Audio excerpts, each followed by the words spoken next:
think a lot of people just need to be more manual with their thinking as opposed to being on autopilot, and their confidence will come out innately much more. Like if they pay attention to what they're thinking and they recognize, oh, these are just thoughts, right? Like, Isham, can you predict your next thought? Negative. Right. So where are they coming from? You're not creating them. You're just kind of fielding them, right? And I think a lot of people look at their thoughts as this blueprint for what they need to do, right? Like somebody who wants to quit smoking, it's like, man, I need to get a cigarette. That's not you. That's just your brain saying, I need this receptor or whatever. I need this dopamine, this serotonin. I think a lot of people are much more confident than they realize. They just don't trust themselves.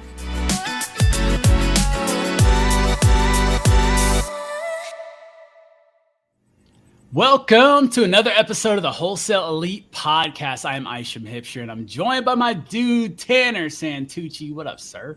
What's up, man? It's going to be a good one. I'm excited for it. Yeah. So, guys, Noah Wallen, welcome to the Wholesale Elite Podcast, brother. How are you, man? I'm doing well. Thank you guys for having me. Yeah, absolutely. Absolutely.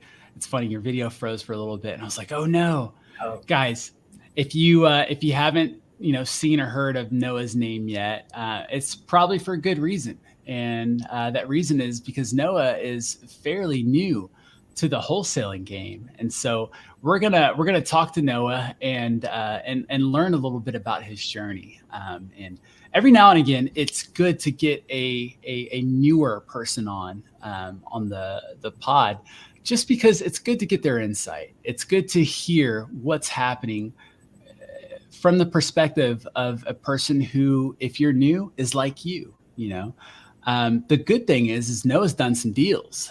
And so we get to dive into his mind a little bit and learn, what it took to get those deals done. How long did it take? What were your thoughts, going into all this stuff? And so we are going to break it down. But Noah, say what's up to the family, and then we're going to dive in, bro. We're going to dive in. What is up, Wholesaling Elite family? I'm happy to be here. I just want to say shout out to Greg Santana. That is my man. That man has helped me get into this game and kind of, figure out my way through all the ups and downs. So I just want to shout him out real quick. Absolutely. Greg Santana has been on the show too. So guys, you've got to go back. Greg is one of the guys with the biggest hearts in our business. He is, and he's got crazy energy.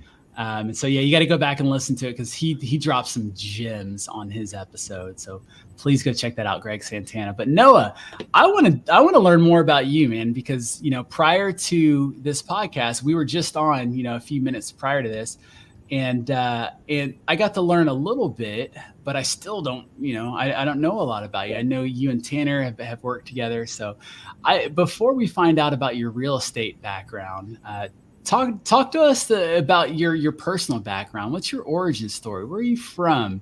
How did this handsome gentleman that's on the screen, get to being on the screen right now? Give us that background. Yeah, so I'm originally from Indiana, the greatest state in all 50 of them, the brightest, best weather. I don't want that, but all right, yeah. Go ahead. I was born and raised in Indiana. My parents divorced when I was 3, so I kind of had, kind of a split upbringing. My mom lived in Fishers, which is kind of an affluent suburb, and my dad lived up in Lafayette, which is much more of like a manufacturing town.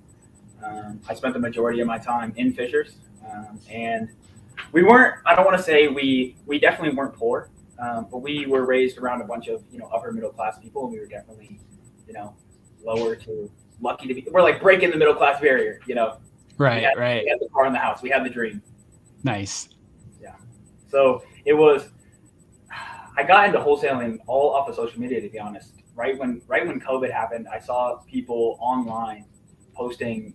I think it was Kong. You guys know who I'm talking about? Kong, yeah. I think it was Kong, to be honest with you, because I had TikTok at the time. I think I was maybe 18, and I just saw this guy who was super loud, who just kept saying, we got to get to this money, baby. And he would post like a $30,000 check. And I was like, what is this dude doing? And that's really when my love affair with wholesaling started. It took me a couple years. How old were you? 18. You were 18, so fresh out of high school. Yeah, so actually COVID happened halfway through my senior year. So that March, they stopped sending us to school. And it was kind of like an early summer. And I think COVID actually helped a lot of people really find out what they wanted to do with their lives, because it broke up, the mundanity of what they were normally doing, what their plans were. I was originally planning on going to Indiana University to study business and do the very normal white guy thing, which is just like, go get a finance degree and hope that that gets you a job somewhere notable. And it kind of woke me up from a hypnotic trance. And I started to realize like, oh, wow, they're talking about a bunch of people dying. How true that was, we don't know. But they were talking about all this stuff happening. And you kind of realize like, wow, I really only get one of these lives. Like, I might want to figure out what I actually want to do instead of just sleepwalking through, every single facet of my life. So that's really when I started waking up. And I think a lot of people, when they're young, they want to make money, right? And I think we were taught, especially in society, is, hey, go get a good job, go get a great degree, right? Get that shiny plaque up on the wall, and then you'll be able to, make 50, 60 grand, and you'll work your way up. And hopefully 10 years from now, you make $100,000. You'll have that, that lease Beamer, and, great. So I kind of fell into that trap. But once COVID happened, it really woke me up to like, hey, what do I actually want to do? I found a lot of self-development kind of stuff. I was going through some personal stuff during that period, and it really helped me find myself and find out what I wanted to do with my life. And financial freedom was definitely a huge facet of that. Interesting. Okay. So you're 18. Did you have siblings? Yeah, I have one sister. She's 3 years my senior. Okay, 3 years your senior, meaning she's older? I'm not that She's smart. Yeah, she's older. Is that an Indiana term or what? It is, yeah. It actually is. Okay. My people are from Indiana, Tanner. Chill. My people are from New Albany. Tanner has guys out here too. Yeah, he does. That's his market.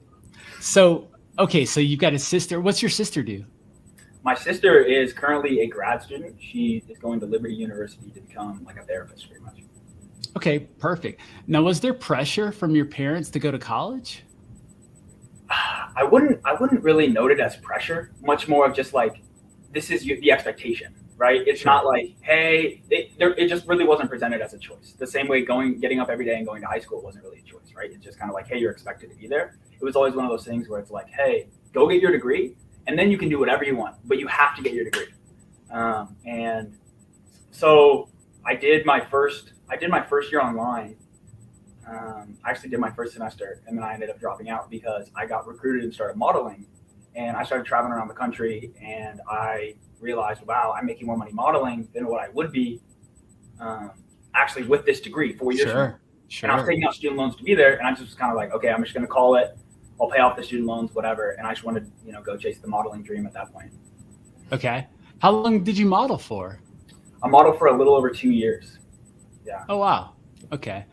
My best friend, he modeled back in the day, back when we were teens as well, for Irene Marie back in the day. And I remember just going along with him and being like, dude, this is so cool. How did you like your modeling career?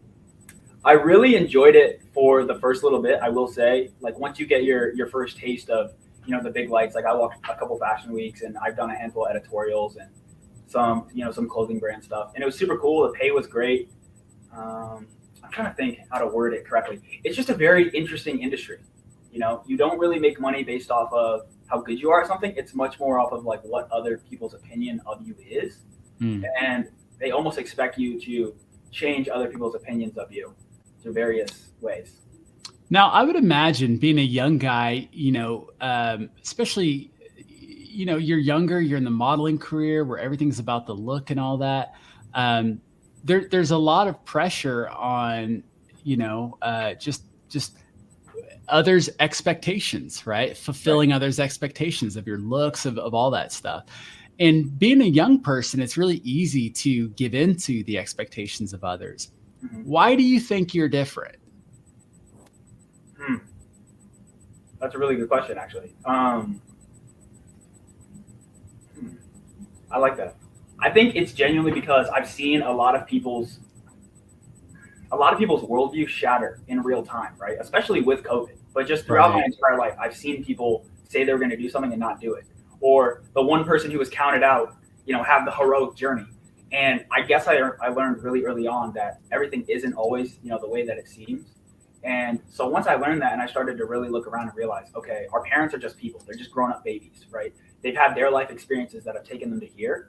And if I want to be exactly where they are, I should take their advice, right? And when I started looking at other people through that lens, as opposed to just absorbing other people's thoughts, ideas, and opinions of me and what I should do, through the lens of, do I want to like trade places with this person in whatever area? So say if it's somebody who has been divorced twice and they're super unhappy in their relationship currently, and I'm like, hey, I don't think I want to get married yet. They're like, but you're young, you should just get married, right? I then judge it against, okay, do I want to trade places with you? Same when it comes to finances, where it's like, I'll talk to people who absolutely hated their job, were working 16 hours a day and would tell me, hey, follow my footsteps, go get a degree and go work for a great company. I saw that as a death trap. And I really realized like, hey, everybody has opinions. My dad has a famous quote, shout out Andy. He says, opinions are like assholes. Everybody has one. I'm sure that's a famous quote. And they all stink. Yeah. Yeah, that's a good one. I like that. I like that quote. Shout out to Andy. Well, dude, that's fascinating that it seems like you're already kind of coming into this world with a different mindset at a young age. And for anyone who that maybe some of your peers that are out there that are, you're similar age, but maybe they don't have, the background that you do or whatnot. Have you ever come across the situation like that where there's someone who's similar, right? Similar age, similar desires and whatnot, but maybe they just don't have that hustle. Have you come across that yet? Yes, countless times. Okay. What's your advice to those people? A lot of times it's hard to give those people advice without shoving a check in their face, right? And nobody wants to do that. Nobody wants to be like, hey, look, what I'm doing is working.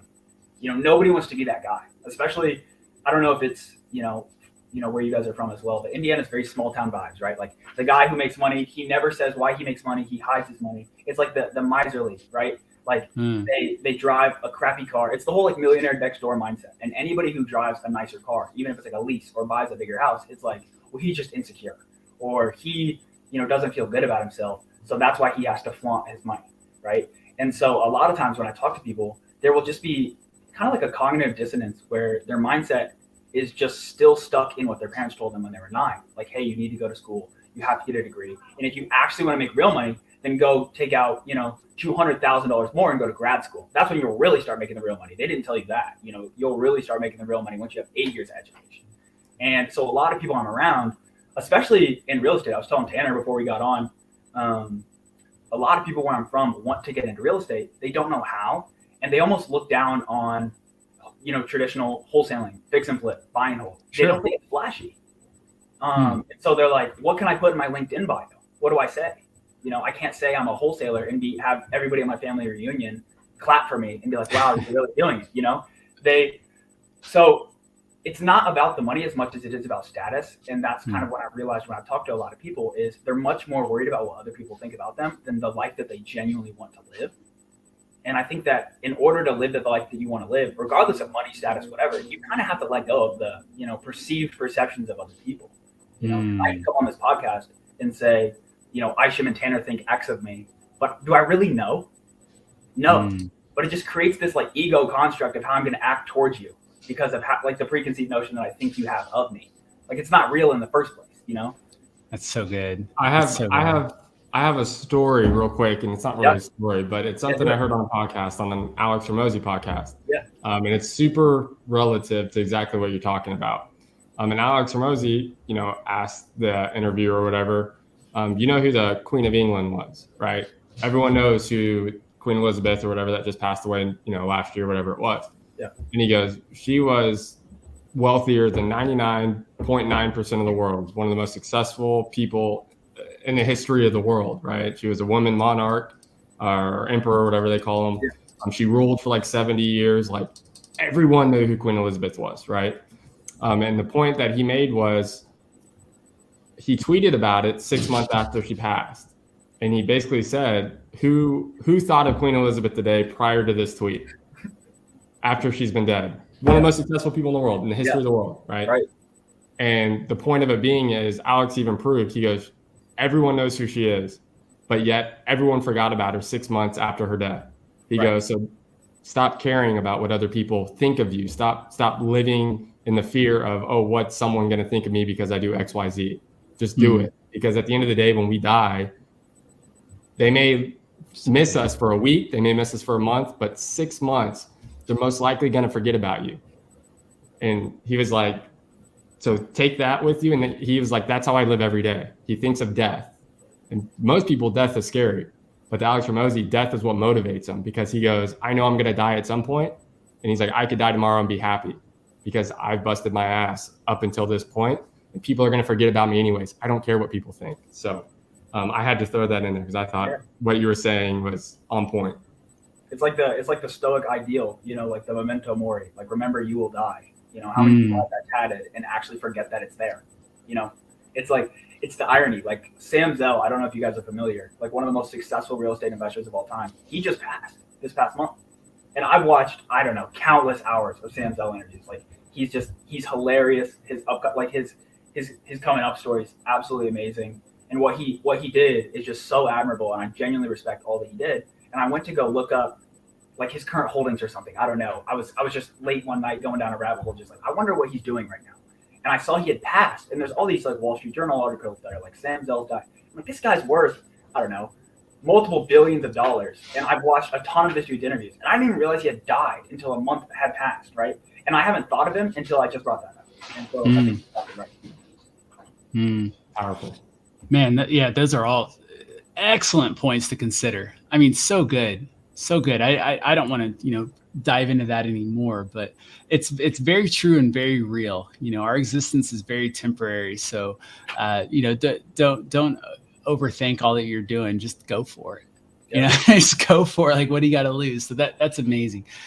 Great insight from you, Noah. Noah, you seem like a well-read guy. You know what I mean? You seem up on personal development. You're dropping names out of here. You know about stoicism. Are you into personal development at all? Yes, definitely. What's a book? What's one of your most recommended books, and why? That's a great question.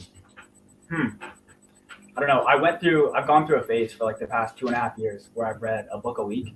And ever since the beginning of this year, I kind of doubled it because audiobooks, and I speak really fast so I can hear people talk fast. So I listen to audiobooks on like 2x speed, or on Spotify, they're 3.5x.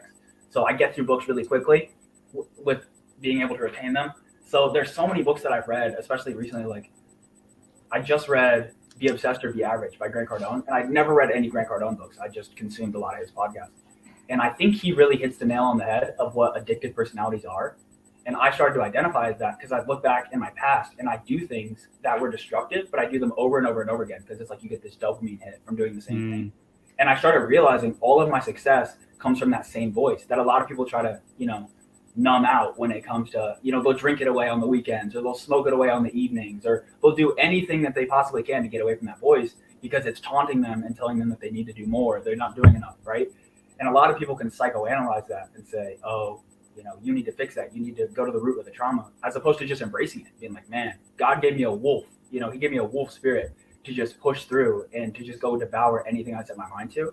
And once I really started to embrace that, that's when I started to see more success. That's when I got, more introduced to people like Greg, Tanner. I mean, I could shout out Tanner for hours about how helpful he's been, with all of our land stuff as well. So definitely Be Obsessed or Be Average. A more spiritual book, though, I think we could go through all the, the normal ones, right? Like the Think and Grow Rich, sure. the seven laws of spiritual success or whatever. But yeah, definitely that book has been a huge standout. I read that twice this past month. That's awesome. Yeah, I haven't read any of Grant's books yet.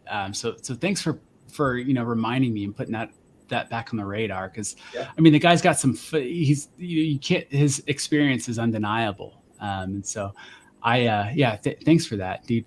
I'm curious, what's something recently that you've done in real estate, in the world of real estate, that was out of your comfort zone? Okay. So actually the first deal I had ever done on my own, not under somebody else's structure where I was getting paid a commission or whatever, but on my own, writing the original contract and, JVing with Greg on it. The buyer walked in to the closing, right? Greg and I went, it was going to be my first closing. We were both super excited.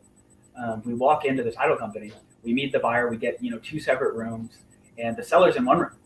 And we're there for about an hour. We're chopping it up, and we've made all the small talk we can possibly make with this buyer, right? And the buyer also happened to bring one of his brokers who just so happened to not be getting paid on the transaction. He just brought him because I guess he's this oversight committee, right?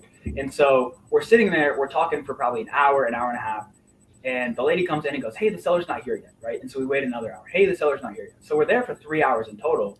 Finally, the seller shows up. The seller sits down, brings in a whole family with them to sell the house, right? The guy starts losing his mind. We hear people screaming in the other room, like super loud and obnoxious. And we're like, hey, what's going on? They say, apparently the guy had a $30,000 mechanics lien put on the house from a contractor who said he hadn't been paid, right? The guy should have got a closing statement in his email, a week prior to closing, but apparently the guy doesn't have an email. So we're sitting there waiting to close, right? I think we showed up at like 1. It's now 4 o'clock. The title company closes at 5. And this guy who's selling his house that's super stressed just starts cold calling lawyers. Like, hey, can I sell this and recoup the money? Can we go countersue? What can we do? And none of the lawyers are taking the guy's call because he's not on retainer with anybody. Sure. And so we're sitting there, and the broker starts whispering in our buyer's ear in another language, pretty much just saying, hey, I think we should back out of this deal, right? I'll go find you a different deal. And he starts saying that in American as well, like, hey, I'll go find out. I'll go find out about other deals. I've got some other stuff in the pipeline. You don't got to worry about this. Mind you, the guy had already put EMD down. So it was a whole situation to where we waited. It got up to like 5:30, and the agent that I was working with directly, because I double dipped on the original contract, the agent I was working with directly came out and said, hey, they're signing, finally. It's been like 4 or 5 hours, right? Little did Greg and I know, this buyer had been stewing in anger and was just getting super pissed off that he had to wait and started to get, quote, quote, bad juju about the deal, right? So right as the agent comes out for the seller and says, hey, he's going to sign, the buyer and the buyer's broker stand up and go, we're out. Bad juju on the deal. We're out. And Greg had left to go pick up his daughter. And so I'm sitting there alone. This is my first transaction, right? And I'm sitting there alone, and I'm like, he's like, I want my earnest money back. And he's speaking to me in like this real harsh accent. I want my earnest money back. Give me my earnest money back. And the agent's looking at me like, hey, I didn't even know you guys were wholesaling this thing, let alone your buyer say it's bad juju on the deal. I need to walk out. And I went and I called Greg. I was like, hey, man, what do you want to do? And I think it's hilarious because Greg and I talk about it now. He's like, man, it was so easy to tell you to not give that guy's earnest money back from the car with him not like screaming in my face. So I went back and I was like, hey, man, we can't give you the earnest money back. It was non-refundable when you wrote up the contract. And he's like, no, we don't do business this way. It's bad juju. You see why I won't buy it. Mind you, it was a smoking hot deal. We gave it to this guy for like a $7,000 discount from the original dispo price we were asking. And I pretty much just had to stand my ground, look this guy dead in the eyes in my first deal and be like, hey, look, you said you were going to buy this thing. Either you're going to buy it or you're going to forfeit the earnest money and I'll go resell it to somebody else. And I had to stand up in that moment and wear the big boy shoes and be like, hey, look, man, like, we're not fucking around. Like, there's a lot of money on the table right here, right? Like, if you walk away, you're going to lose some. But we're still going to take this transaction and move forward. And the guy ended up walking out trying to blow the whole thing up. Mind you, Greg had a second buyer waiting, and he's like, don't worry about it. You're still under contract. I called the agent. He's like, yep, it's all yours. And the agent kind of sat idly by waiting for, me, because he's not going to go talk to a buyer that he's not representing. And he called me. He's like, man, I really applaud you for what you did. You stood your ground and you let that guy know. That guy called us at 7 p.m. saying, hey, I'll buy the deal. So we went back in the next day. So that was one of those times where it's kind of like, hey, are you going to bitch out and say, okay, cool. This wholesaling thing doesn't work. It's not just somebody cutting me a check that's super easy. I actually have to stand my ground. I actually have to go meet people in person. I actually have to, use affirmative words and, to get this thing done. So we got the deal to the finish line. It was a $12,000 deal. Greg and I split it down the middle. It was $6,000. That was my first check. And we were off to the races ever since. Sick. Yeah. Now, at that point, how many deals had you done with other people's help under a system? So I originally started with a mentor out of Seattle where I was pretty much in a cold calling position, like setting the appointments and then doing a little bit of underwriting. And I'd done 2 deals with them. Okay. Yeah. Okay. So 2 deals that you had locked up, went to the closing table, but you didn't really play any kind of a role. So this is like your first time essentially really doing this. Yeah. And that happened in person. Yeah. That's incredible. It's hilarious. I was laughing all the way to the bank. Yeah, literally. Dude, I'd say, you have a bright future here, but I'm no future teller, fortune teller, whatever there is. But that's incredible, man, that you fought through that. There's nothing more. I said this on a previous podcast. There's nothing more I love than being in an environment where I'm being forced to expand my comfort zone. I hated that at first. I hated that feeling. I hated the fear of, I've got to speak on stage, or I've got to, whatever it is when you know it's coming, but when you're just in the environment and it has to it's happening and you've got to like fight your way out of it, that fight or flight, it proves to you what you're kind of made of and where you're at right now in life. And I love those situations, man. You know, one of the things that, and I'll be really quick, but one of the things that I truly enjoy the most about being out of my comfort zone is when you take that step that you can't go back from. Right. Because everything up to that point is just, it's scary. You know, you've got the anxiety, you've got all that stuff, you know, walking, you know, when you're sitting in the car and you got to go knock on that door, you know, that sucks. Everything sucks. Everything walking towards the door, it's scary. Everything sucks. And then you knock. Once you knock, you can't take that back. Like it's done. Like I'm addicted to that feeling, that knock, you know, when you're about to jump, you're the first person to jump in a pool, a cold pool. And, you know, walking, you know, putting your shorts on, you're like, oh, this is going to suck. Walking out and feeling the cold air, you're like, oh, this is going to suck. But you can still back out, right? Right. It's when you jump in the air off the diving board and you're about to hit that pool. You haven't hit it yet, but there's no turning back. I love that feeling. So I love that you were at the closing table and shit went south and you had to figure it out because, man, that it grew you like crazy. It had to have. I give a lot of credit to boxing. I started boxing 2 years ago, and the first time I ever sparred, my coach whooped my ass for 3 rounds. I didn't throw a single punch back, and he was kind of like, "You're embarrassing yourself. What are you doing here? Like, are you really beat you up like this?" And it was a super humbling experience because I lift weights and stuff, and I just figured, "Oh, I'm a big guy. I could probably beat somebody up." And ever since I like started sparring, you know, quite regularly, it made me confront fear, you know, on a semi-regular basis, to where it's like, I don't want to fight this dude that's 2 inches taller than me and 40 pounds heavier than me, but that's who my coach has me sparring today, right? Absolutely. And this kid hits the bag and it sounds like whips, and he's 170 pounds.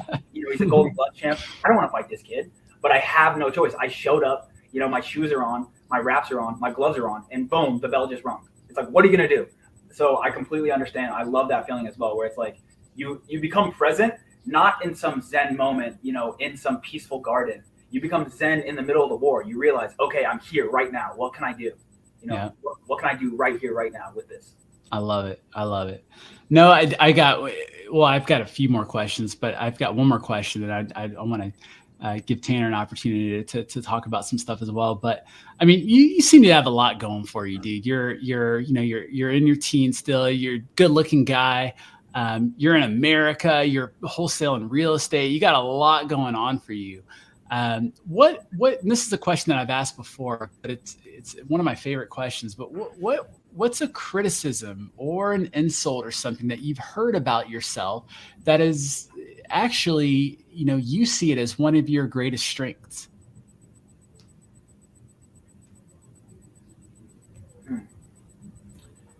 I think it's a combination of you talk too much.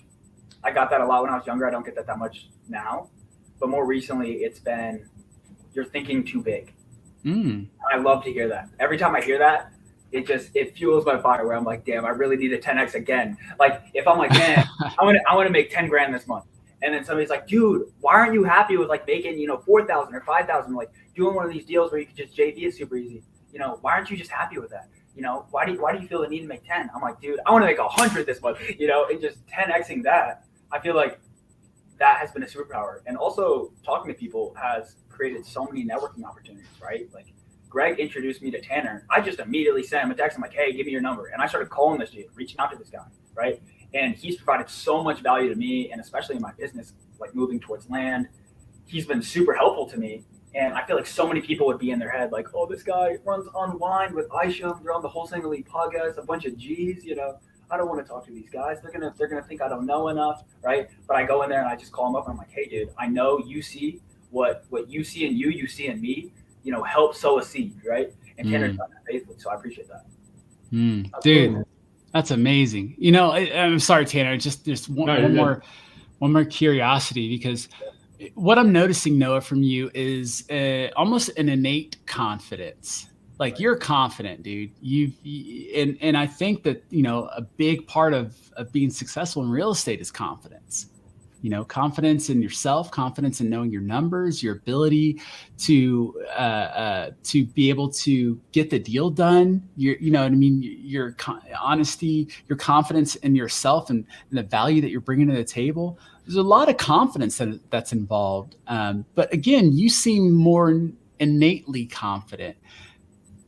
Have you always been this way throughout your life, or has it been scenarios that you can kind of think back that you've gone through that have helped you increase your confidence? I definitely think that I know for a fact I've always been innately confident. I've always just known, like, hey, I'll go up and say what's up to that girl. I'll go talk to the big guy at the party, right? I'll actually go insert myself in a place where there's genuine risk to see if I can push it the extra step, right? To see if I can actually get the result I want. And I will separate anxiety and confidence, though. I feel like a lot of people take their anxiety as like they're unconfident, right? As opposed to them just neglecting intrusive thoughts, right? Like that day where that buyer's freaking out in my face and I'm talking to Greg and Greg's like, hey, you have to go give this guy the bad news. Or like, hey, you're losing your earnest money and you got to buy this deal. That's not a great feeling, right? And I can be as innately confident as I need to be in that moment. But that doesn't stop the thoughts of like, you don't know this guy, you don't know what you're doing, all the negative ego thoughts that come in. Like, I think a lot of people just need to be more manual with their thinking as opposed to being on autopilot, and their confidence will come out innately much more. Like if they pay attention to what they're thinking and they recognize, oh, these are just thoughts, right? Like, Isham, can you predict your next thought? Negative. Right. So where are they coming from? You're not creating them. You're just kind of fielding them, right? And I think a lot of people look at their thoughts as this blueprint for what they need to do, right? Like somebody who wants to quit smoking. It's like, man, I need to get a cigarette. That's not you. That's just your brain saying, I need this receptor or whatever. I need this dopamine or this serotonin. I think a lot of people are much more confident than they realize. They just don't trust themselves, and they don't trust themselves to silence voices or go against their own voices, right? Because that creates the whole you versus you, right? Like all these voices in your head that are saying you're not good enough, right? Why would you make that call to that agent? Why would you even try? You're not good enough. And if you talk to that agent, they're going to know. This is the one I get all the time from people who ask for help at Wholesale. They're going to know I don't know anything. They're going to know I haven't done a single deal. They're going to know I don't have the $150,000 that I'm offering them cash in 30 days.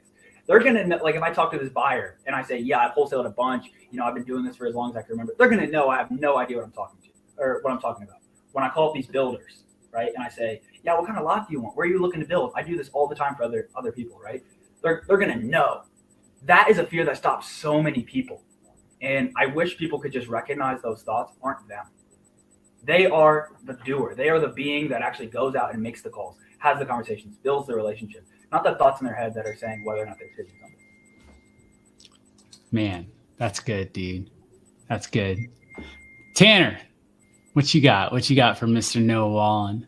Dude, I got a lot. First of all, shout out to you for dropping some heat. Some absolute heat throughout the entire episode. So I do want to ask you though, since you are a younger, newer entrepreneur, fresh in the game, what are some of the biggest challenges you have or that you've found in pursuing entrepreneurship?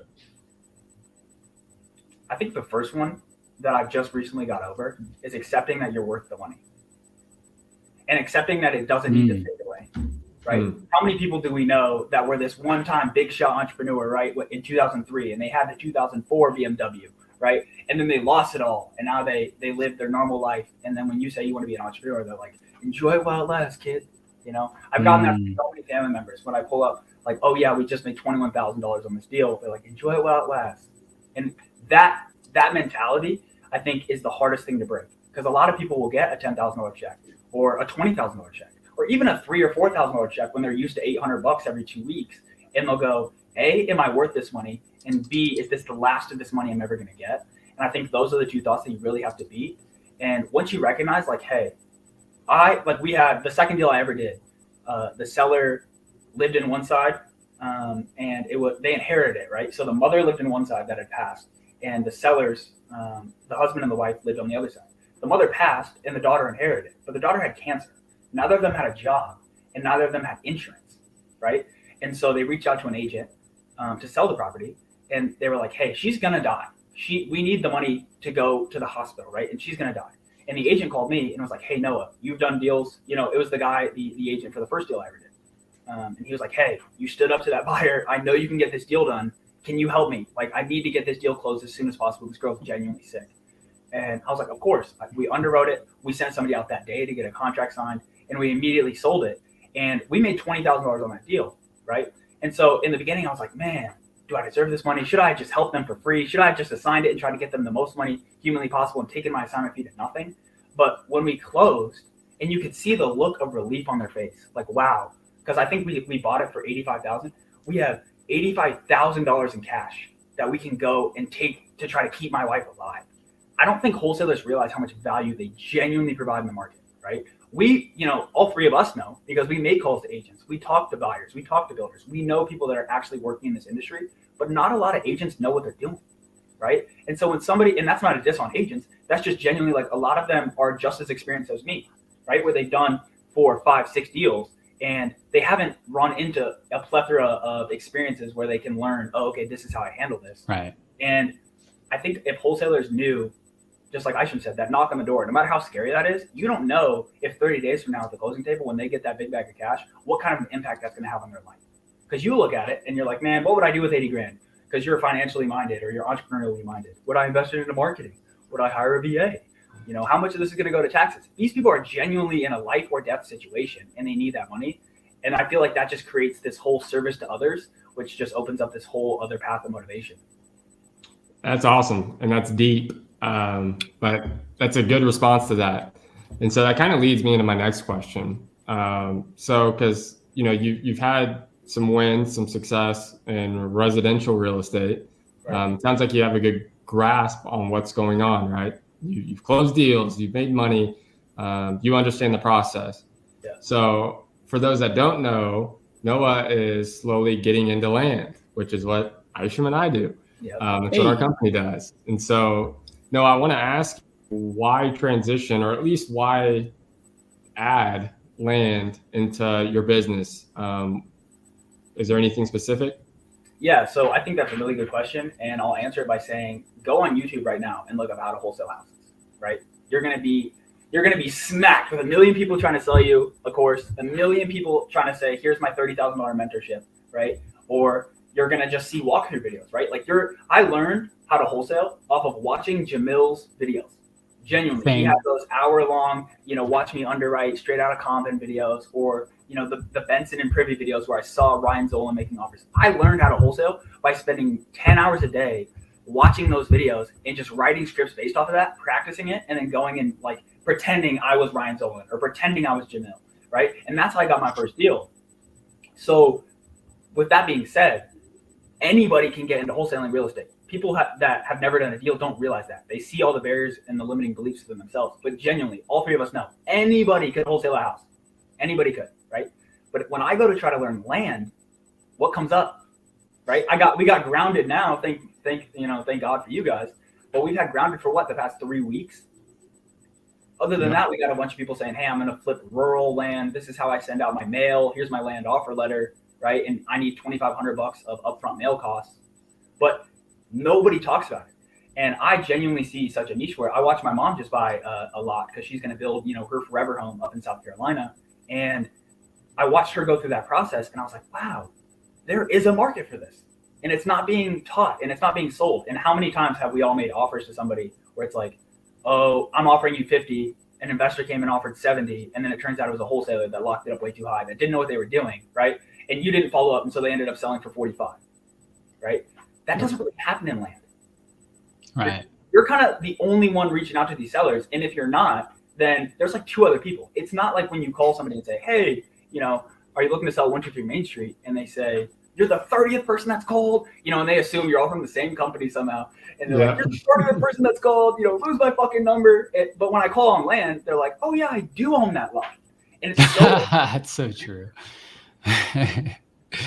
Yeah, that's. Oh, sorry, Isham, go ahead. No, please. So you see it as an opportunity. There's no long-term angle. You just see it as a great opportunity where there's a need in the marketplace.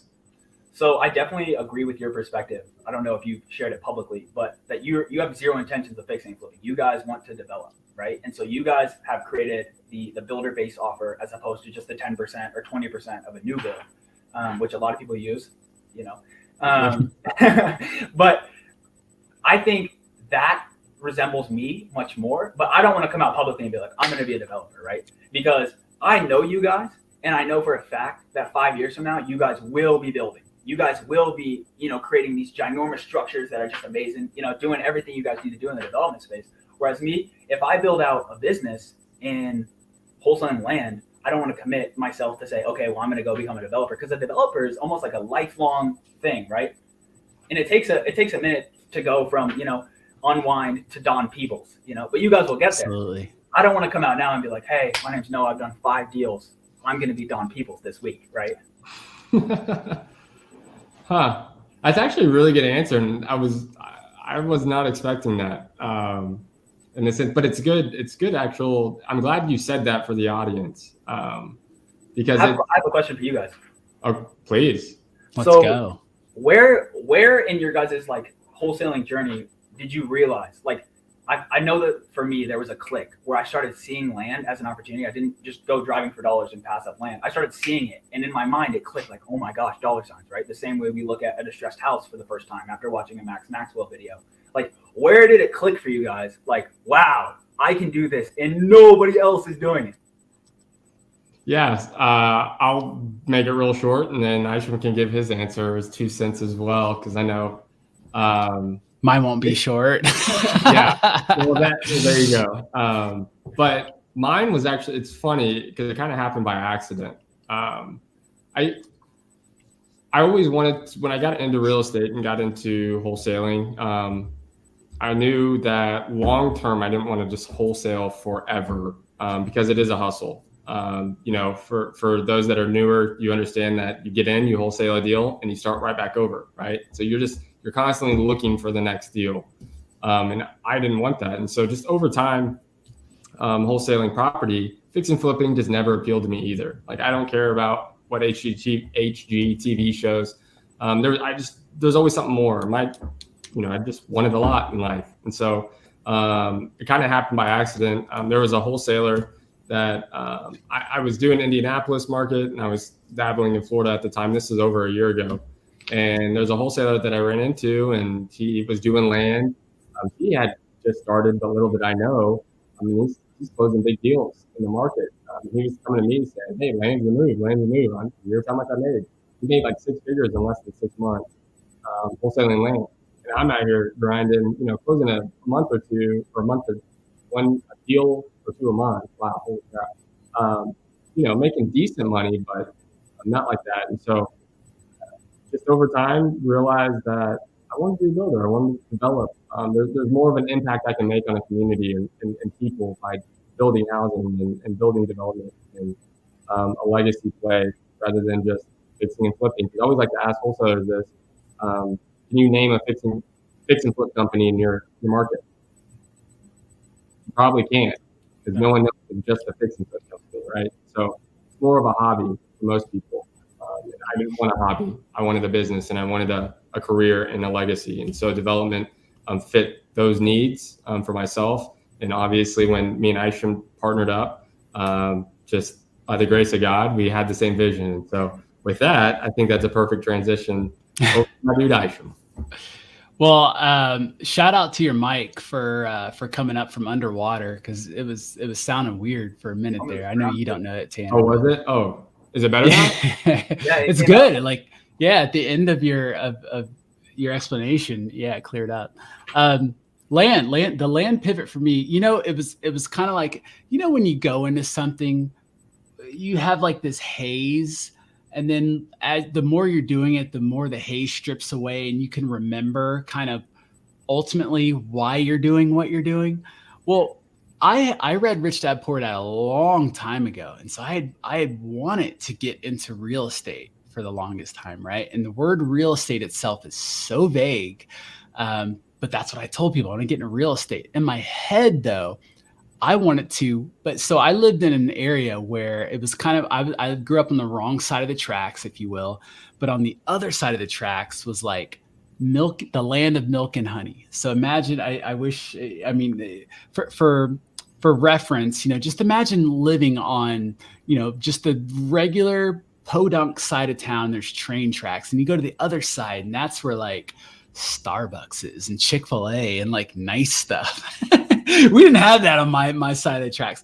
So anytime I ventured over into the land of where I wasn't supposed to be, I was just greeted with all this opulence and success and stuff that I never saw before. And I was like, look at these big buildings and these big construction projects, and this is so cool. And I was like, man, then I read the book and I learned that I can get into real estate. I'm like, I can do that stuff? Like, I thought it required a college degree or smarts. And, I had no clue. You don't know what you don't know. And so then I go through life.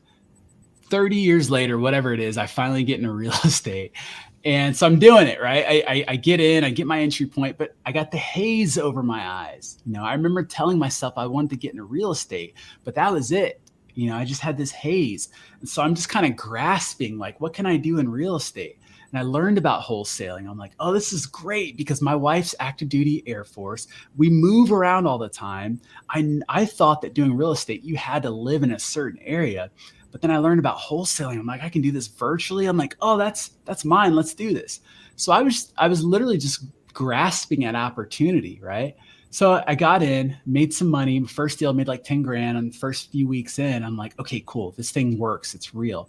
Started doing more deals. I met Tanner. Tanner and I started doing deals.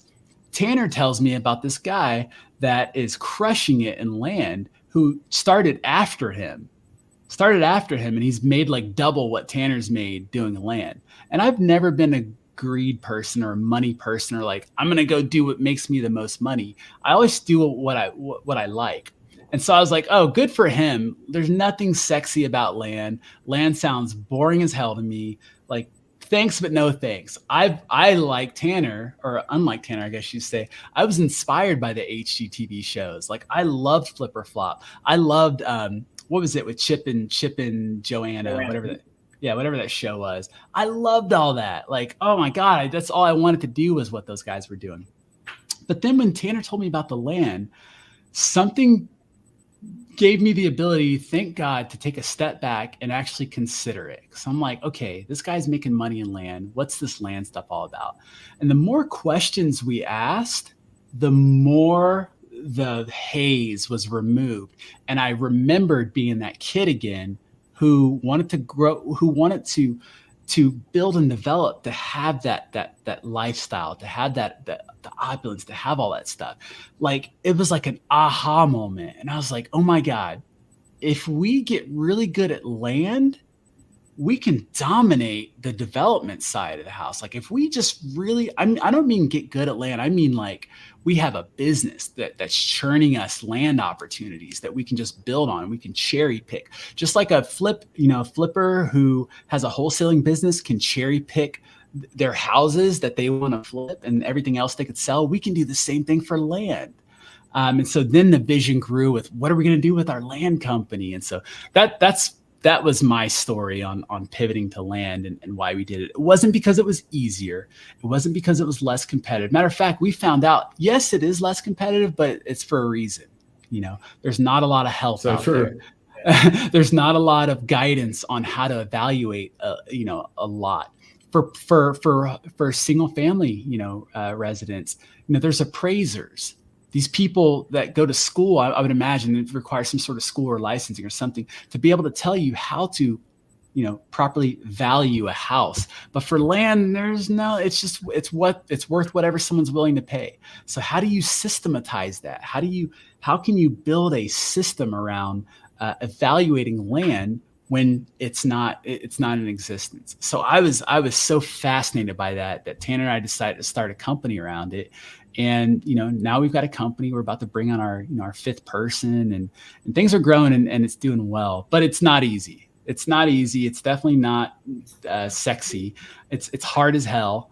It's really hard, but man, is it rewarding. Yes, you don't have to deal with, toilets, termites, and tenants or something like that. But you have to deal with non-motivated people who have been sitting on their land for years and years and years. And your offer is less than what it says on Zillow. So it's fun. But anyways, I digress. Enough about me. Noah, we're here to talk about you, dude. And we've learned a lot, Noah. Thank you for turning the interview on us. I think you're the first person who's ever asked us a question in our interview. I'm going to ask you this kind of in closing, man. What's a current challenge that you're facing in your business right now? Okay, you guys will understand this, like this kind of analogy. I really am looking to create levers, right? So I want to be able to know if I spend $1 on text, how many leads will I get back? Or if I spend $1 on, skip tracing and the time, not only just the cost, right, but the time of cold calling, or God forbid, sending mail, right? Like, I want to have a lever to where I know, hey, if I put, $5,000 into this month, it'll bring me 4 deals. And my average deal size is, 10 grand, or my average deal size is 15 grand or 8 grand. It doesn't matter. I want to create some kind of a systemization process to where I have a lever that I can pull. And with land, I've been able to do that in a lot more efficient way than with houses, because how many people do we know that start with houses and it's like, I got my prop stream list, I got badge dialer, and I'm ready to call, right? And then they call and they get hit with the, you're the 30th person that's called me. And it just destroys all of their hope and ambition. Whereas with land, I'll go out and, the way Tanner's taught me the GIS, to go driving for dollars on the GIS virtually, I'll go out and, pull 400 leads. I'll export the data. I'll skip trace it. I'll send text, and I'll get 10 or 15 people back. 8 of them will be at 3 times, what Zillow says. And then the other 2 will say, screw off, right? And then there might be one other person that's like, I don't know, what's your offer, right? So for me, it's about how do I get more data? How do I increase the top of the funnel? That's why I started this call off with Tanner. I was like, hey, have you ever heard of data tree? Because I keep hearing people bring up data tree as a popular list source for land, because I've used PropStream to pull lists, and a lot of them are already built. Like you guys said on the first Grounded episode, it's like all these leads are super outdated, right? Where batch is just, they don't have APN numbers, right? And so I'm trying to find a way to pull more leads in less amount of time. Because for every hour I spend driving for dollars on the GIS, I probably get, maybe 50 to 70 leads. And that is not a super great use of my time. Right. And so I'm trying to figure a way to optimize the top of the funnel. I've gotten my texting down. I've built out my REI reply to the point where I'm getting favorable responses. I understand the majority of the underwriting portion. And if I don't, I call Tanner, right? And he, helps illuminate the way. But I guess it's just finding a way to get more leads to reach out to that don't take my manual time.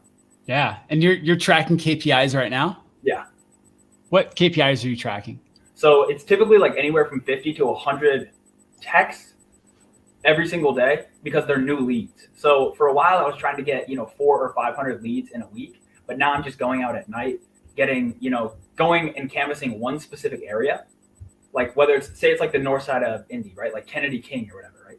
I go in, I find out where all the new builds are. I'll go scope out where all these lots are at. And you know how it is. You get a box with 5 streets vertically and maybe 8 streets, horizontally. And maybe I get 60 lots that are individual owned. They aren't zoned anything other than residential. And I skip trace the list and I get 90% of those results back. I'll text those people every day. So I'm adding 40 or 50 people into the pipeline every day. But Indy's kind of small. And I'm running out of areas to go churn over. And you feel almost schizophrenic going back through the driving for dollars, looking in the same area you look for, trying to find, one, you're like, oh, I didn't get that one, Sure. Yeah.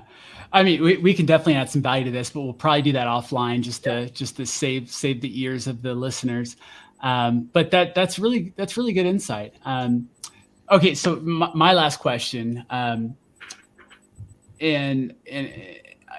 okay, so let me clear the stage or set the stage. All right, Noah,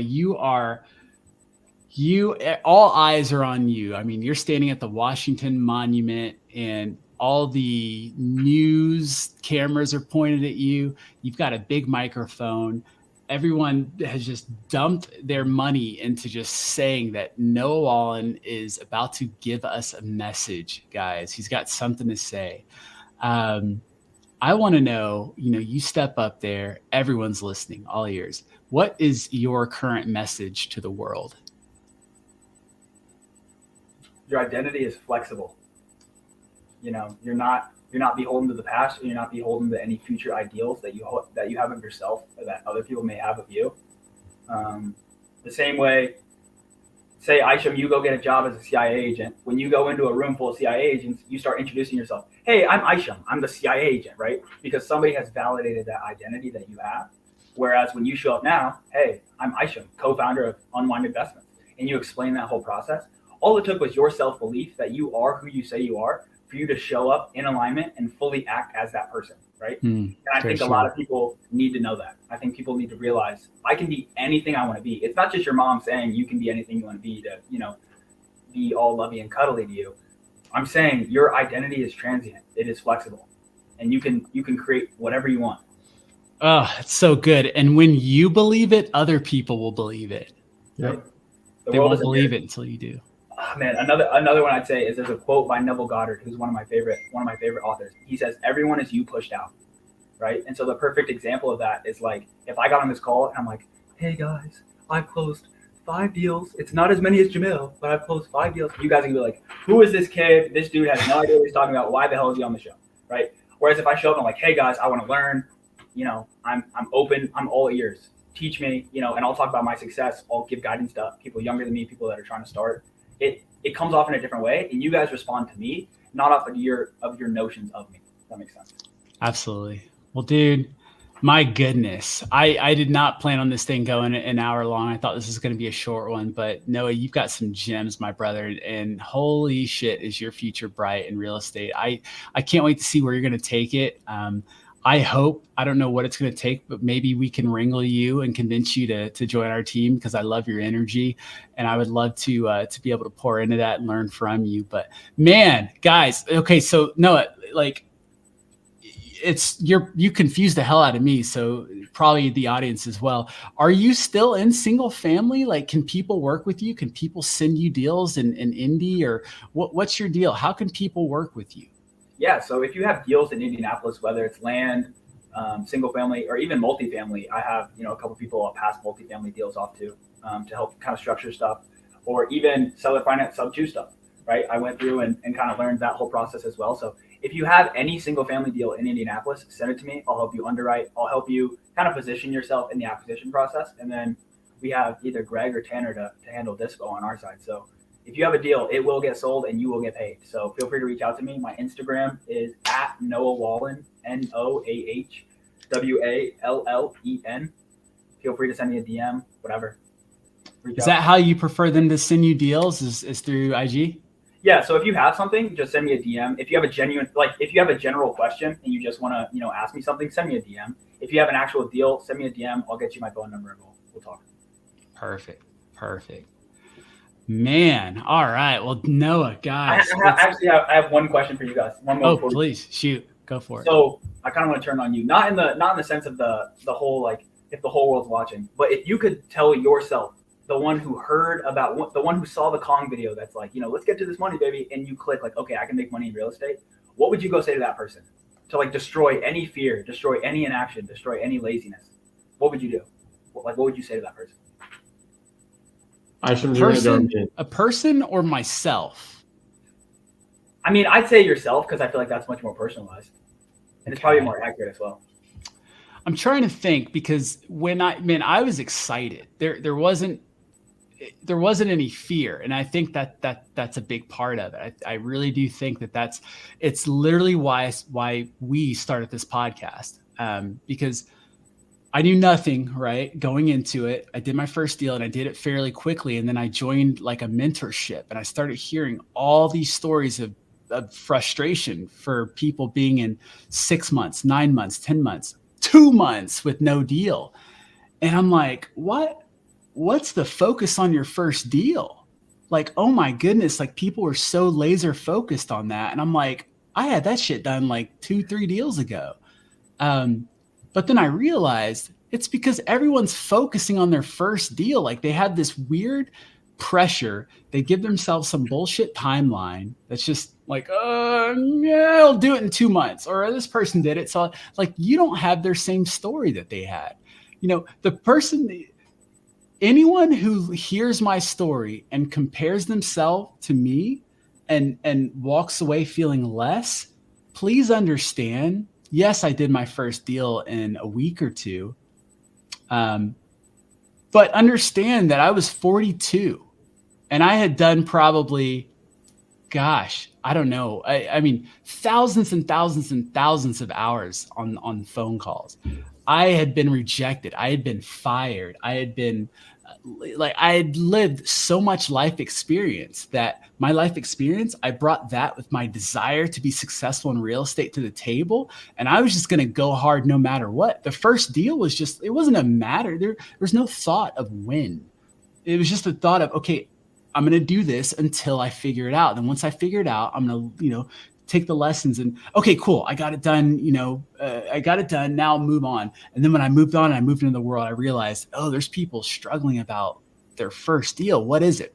I realized it was their mindset.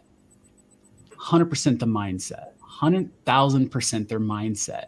Most people had a fearful mindset going into this, or a scarcity mindset. What if I don't?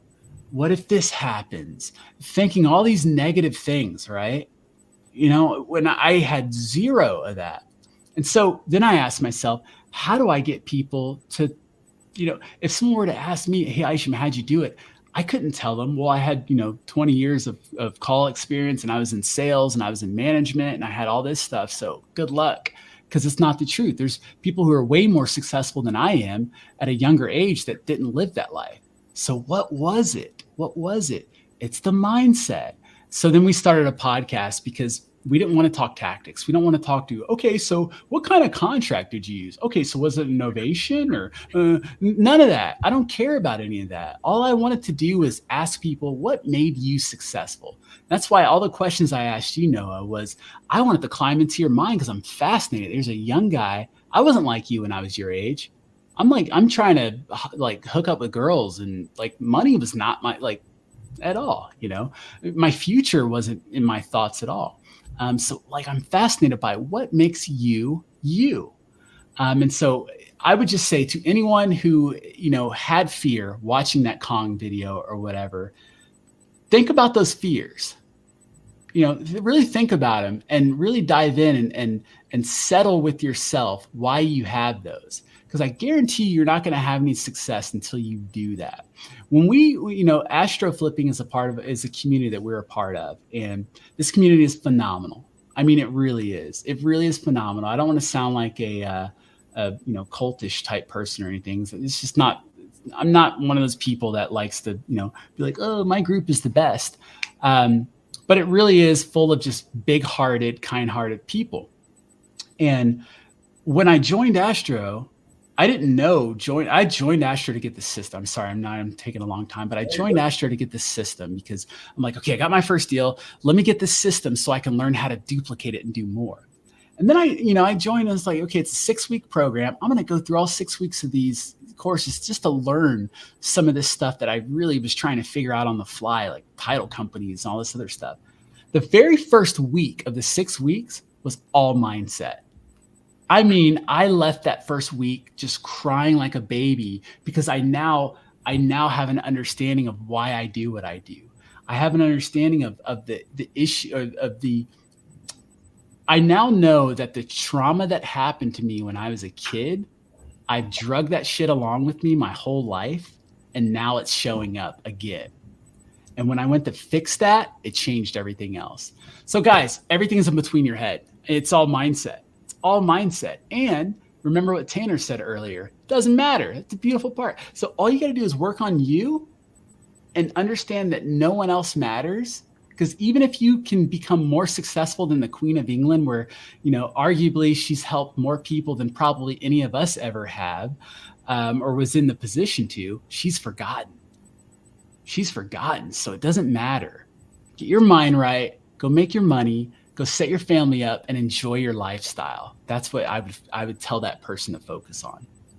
Yeah, no, I'll keep mine super short. Which is, I won't go into that longer. But mine would just be that, just understand that everyone else in this business doesn't know. You probably know just as much when you're starting. I was that person that watched all the YouTube videos, that listened to all the podcasts. And then you pick up the phone to talk to agents, talk to builders, talk to buyers, whoever. And you have that expectation in your mind, oh, they know so much. They know everything. Like, they're so much smarter than me. But in the reality, by being in the business, you learn really quickly that they know just as much as you.